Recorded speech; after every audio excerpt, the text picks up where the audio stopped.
اعوذ باللہ السمیع العلیم من الشیطان الرجیم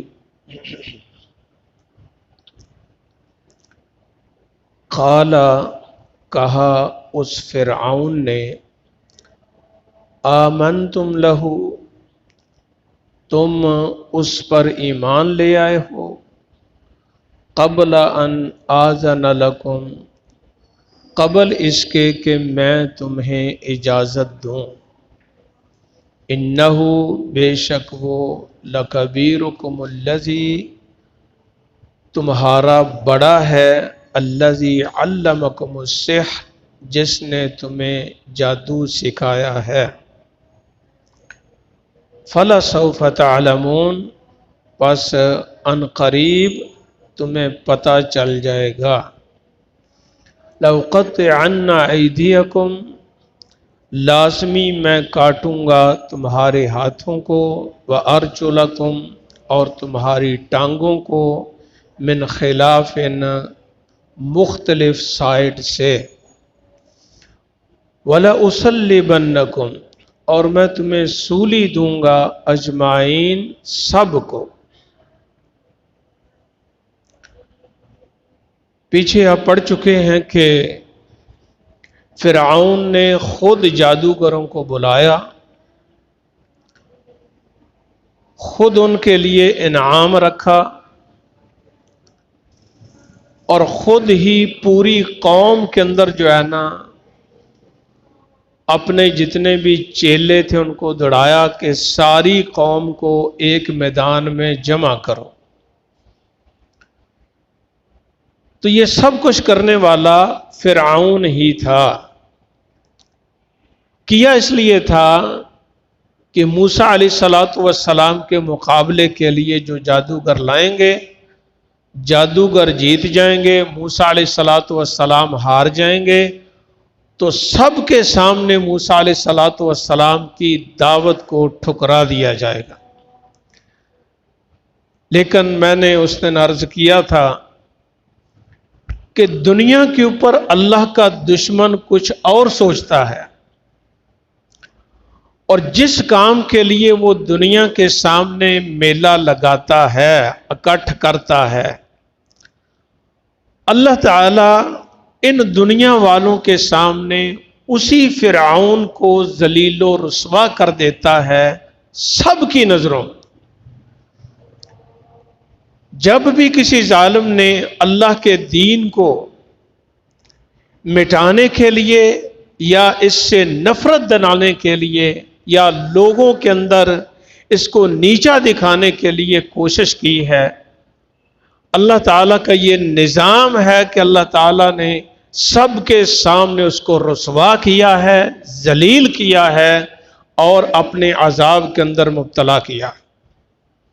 یہی کام فرعون نے کیا تھا کہ فرعون نے کہا کہ ساری مخلوق کو جمع کر لو جتنی میری مملکت ہے، تو سب کے سامنے جو ہے نا وہ جادوگروں کا موسیٰ علیہ السلام سے مقابلہ ہو جائے گا، تو سب کو پتہ چل جائے گا کہ موسیٰ علیہ السلام ہار گئے ہیں، اس لیے ان کی دعوت جھوٹی ہے۔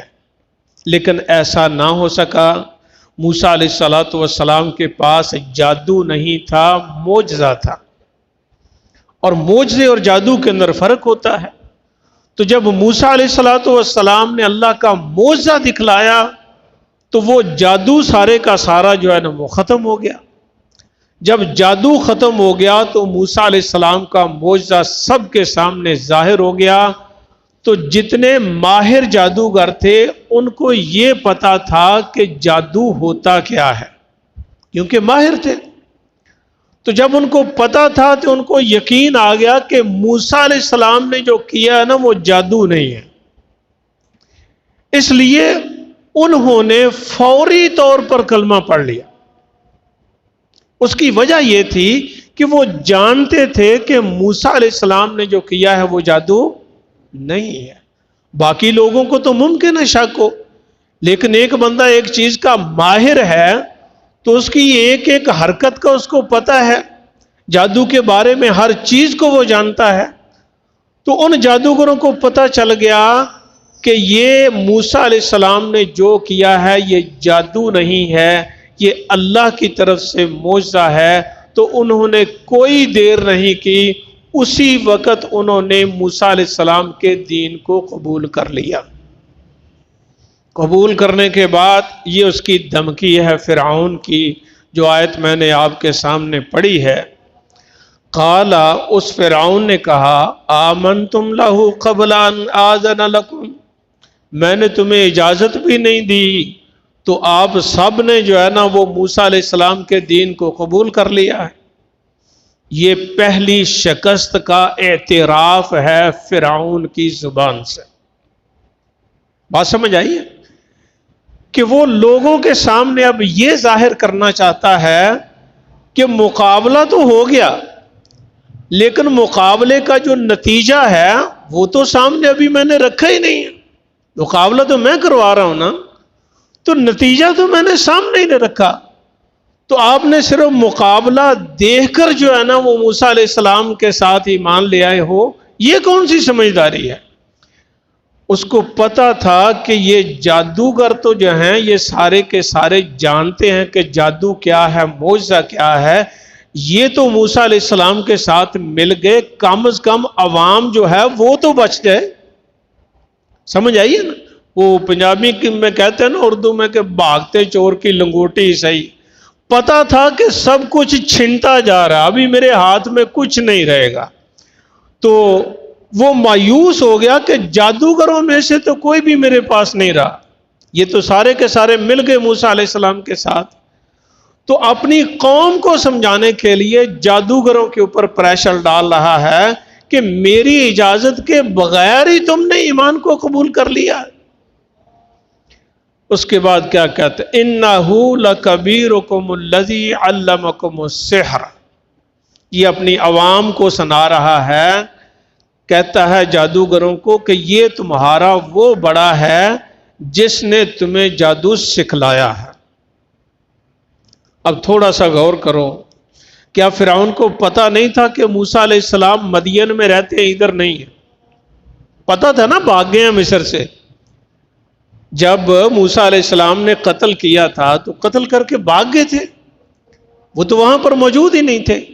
اس سے پہلے جو زندگی تھی وہ اس کے دربار میں ہوتی تھی، موسیٰ علیہ السلام جو ہے نا فرعون کے گھر میں رہتے تھے۔ پہلی زندگی کا بھی پتا تھا کہ موسیٰ علیہ السلام جادو نہیں جانتے، اور جو غائب تھے اس کے بارے میں بھی پتا تھا کہ ایک بندہ مصر میں موجود ہی نہیں ہے، تو وہ مصر والوں کو جادو کیسے سکھلائے گا؟ دو باتیں ہو گئی۔ تیسری بات یہ ہے کہ جب موسیٰ علیہ السلام اپنی دعوت لے کر آئے ہیں، اس وقت تو تیرے مشیروں نے مشورہ دیا تھا کہ اپنے پاس ان کو روک کے رکھو، عوام میں نہ جانے دو اور سب کو اکٹھا کر لو۔ اب موسیٰ علیہ السلام نے جادوگروں کو جادو کب سکھلا دیا ہے؟ بات سمجھ آئی ہے؟ یعنی تینوں طریقے سے فرعون جھوٹا تھا، لیکن اس کے باوجود جو ہے نا جادوگروں کو کہہ رہا ہے کہ تمہیں جو جادو سکھلایا ہے نا یہ تمہارے بڑے نے یعنی موسیٰ علیہ السلام نے سکھلایا۔ اب ظاہر ہے عقل والے بھی وہاں پر موجود ہی ہوتے ہیں، سارے تو بیوقوف نہیں ہوتے، بیوقوف تو چند ہی ہوتے ہیں نا جو زبان دراز ہوتے ہیں۔ تو عقل والوں نے بھی سوچا کہ کیا معاملہ ہے یار، جن کے بارے میں جادوگر کہہ رہے ہیں کہ یہ جادوگر ہے، اس کی سابقہ زندگی کو ہم جانتے ہیں، جو زندگی یہاں گزاری نہیں اس کے اندر اس نے جادوگروں سے ملاقات نہیں کی، جب سے یہ آیا ہے تب سے یہ فرعون کے اسی محل کے اندر ہے، تو یہ جادوگروں کو جادو سکھلایا کیسے اس نے؟ یہ تو ممکن نہیں ہے۔ لیکن وہ اپنی قوم کو ساتھ ملانا چاہتا تھا، کیونکہ قوم میں سے ہر بندہ نہیں جانتا کہ اوپر معاملات کیا ہیں، کیا کچھ چل رہا ہے۔ جیسا بیان کسی حاکم نے دینا ہے قوم بیچاری ویسا مان لیتی ہے۔ تو وہ کہنے لگا اِنَّهُ لَكَبِيرُكُمُ الَّذِي عَلَّمَكُمُ السِّحْرَ، یہ تو تمہارا وہ بڑا ہے کہ جس نے تمہیں جادو سکھلایا، فَلَسَوْفَ تَعْلَمُونَ، پس ان قریب تمہیں پتہ چل جائے گا۔ دھمکی دیتے ہیں نا، ویکھ لیں گے تینوں، تو یہ اس نے دھمکی دی ہے فرعون نے، بھئی کیا تو دیکھ لے گا، کیا تو بتائے گا؟ اب تک تو موسیٰ علیہ السلام کا اور اس کے بھائی کا کچھ بگاڑ نہیں سکا، کیا کر لے گا تو یہ دھمکی تھی۔ کہنے لگا لَأُقَطِّعَنَّ أَيْدِيَكُمْ وَأَرْجُلَكُمْ مِنْ خِلَافٍ، میں تمہارے بازو اور تمہاری ٹانگیں جو ہے نا مخالف سمت سے کاٹ دوں گا۔ پہلے دور کے اندر سولی کا بھی تھوڑا سا مختلف نظام ہوتا تھا کہ کوئی درخت کاٹ کے اس کا تنا جو ہے نا وہ لٹکا دیا جاتا تھا، اس کے ساتھ جو ہے نا وہ جس کو سولی دینی ہوتی ہے اس کو الٹا کر کے اس کے ہاتھوں کے اندر اور اس کے قدموں کے اندر کیل ٹھونک دیے جاتے تھے اور وہ سسکیاں لے لے کے وہیں پر مر جاتا تھا۔ یہ انداز تھا۔ تو اس نے کہا میں صرف یہ نہیں کروں گا، میں کیا کروں گا کہ ایک ٹانگ ہوگی ایک ہاتھ ہوگا، ایک ہاتھ اور ایک ٹانگ کو کاٹ دوں گا، باقی تمہارا جسم جو ہے نا ایک ہاتھ اور ایک ٹانگ کے ساتھ لٹکا ہوگا، اس طرح تمہاری موت آئے گی۔ یہ دھمکی دینے کا مقصد کیا تھا کہ جادوگر جو ہے نا اگر تو انہوں نے موسیٰ علیہ السلام کے ساتھ مل کر یہ پلان بنایا ہے، کیونکہ پیچھے سورہ اعراف کے اندر بھی طٰہٰ کے اندر اس کی تفصیل جو ہے نا گزر چکی ہے، جس کے اندر اس نے ظاہر کیا ہے کہ تم نے موسیٰ علیہ السلام کے ساتھ مل کر یہ پلان بنایا ہے کہ ہم مقابلے کے لیے جائیں گے، تو جب وہاں پر پہنچیں گے تو بہت بڑا میدان سجے گا، تو جب آپ اپنا جو ہے نا مظاہرہ کریں گے جادو کا تو ہم وہاں پر ہار جائیں گے اور اس فرعون کی سلطنت جو ہے نا اس کو گرا دیا جائے گا، اس کے بعد ہم سلطنت کے اوپر قابض ہو جائیں گے، اور جب قابض ہو جائیں گے تو جادوگروں کو لالچ دیا کہ آدھی تم لے لینا آدھی موسیٰ علیہ السلام لے لیں گے اور یہ نظام چلائیں گے۔ عجیب بات ہے بھائی، یعنی موسیٰ علیہ السلام، اب تھوڑا سا غور کریں آپ کہ فرعون کے سامنے انہوں نے جب کہا کہ ہم موسیٰ کے رب کے اوپر ایمان لے آئے تو اس نے دھمکی کیا دی؟ میں تمہارے ہاتھ بھی کاٹ دوں گا، ٹانگیں بھی کاٹ دوں گا اور سولی پر چڑھا دوں گا۔ تو وہ آگے سے کیا کہتے ہیں؟ قالوا لا ضیر، کہنے لگے کہ کوئی پرواہ نہیں ہے، انا بے شک ہم الی ربنا منقلبون، اپنے رب کی طرف لوٹنے والے ہیں، جانے والے ہیں۔